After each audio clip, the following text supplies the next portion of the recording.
Halo anak-anak, salam olahraga. Bagaimana kabarnya hari ini?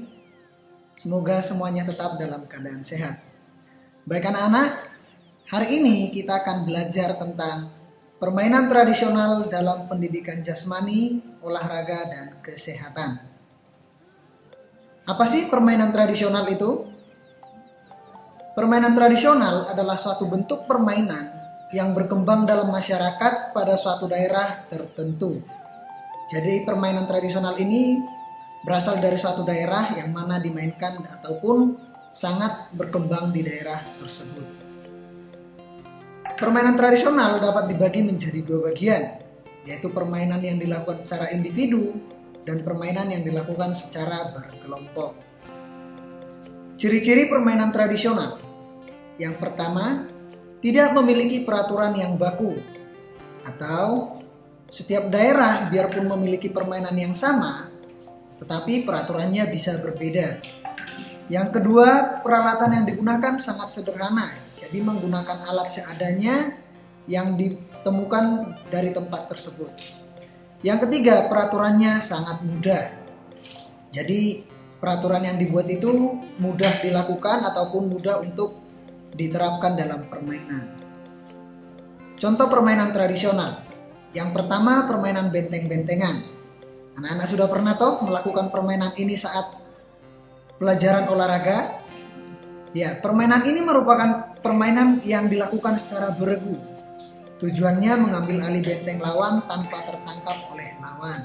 Nah, seperti yang biasanya anak-anak telah lakukan saat pembelajaran. Yang kedua, permainan gobak sodor. Permainan ini adalah permainan beregu juga yang dilakukan dalam petak dan bertujuan menghindari penjagaan dari regu penjaga hingga melewati lapangan permainan.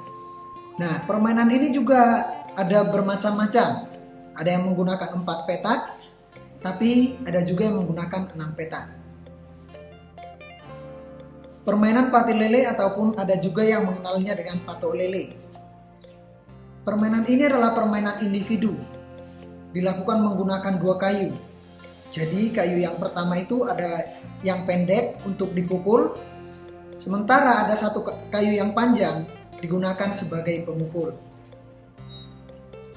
Tujuan permainan tradisional ini hampir mirip dengan tujuan dari pembelajaran PJOK, yaitu untuk melatih kebersamaan, melatih kemampuan bersosial, melatih kemampuan fisik, untuk kesenangan, melatih kemampuan berkompetisi, dan melatih kreativitas. Nah, untuk membuat peraturan misalnya, jadi anak-anak bisa membuat peraturannya sekreatif mungkin untuk disesuaikan dengan tempat anak-anak melakukannya. Nah, inilah yang menyebabkan kita sering melakukan permainan tradisional dalam pembelajaran. Jadi anak-anak akan terlatih kemampuan fisiknya, terlatih kemampuan bersosialnya, mendapatkan kesenangan, dan juga melatih kemampuan berkompetisi. Demikian anak-anak pembelajaran kita tentang permainan tradisional. Kiranya pembelajaran ini bisa merefleksikan apa yang telah kita lakukan dalam pembelajaran PJOK. Kiranya Tuhan Yesus memberkati.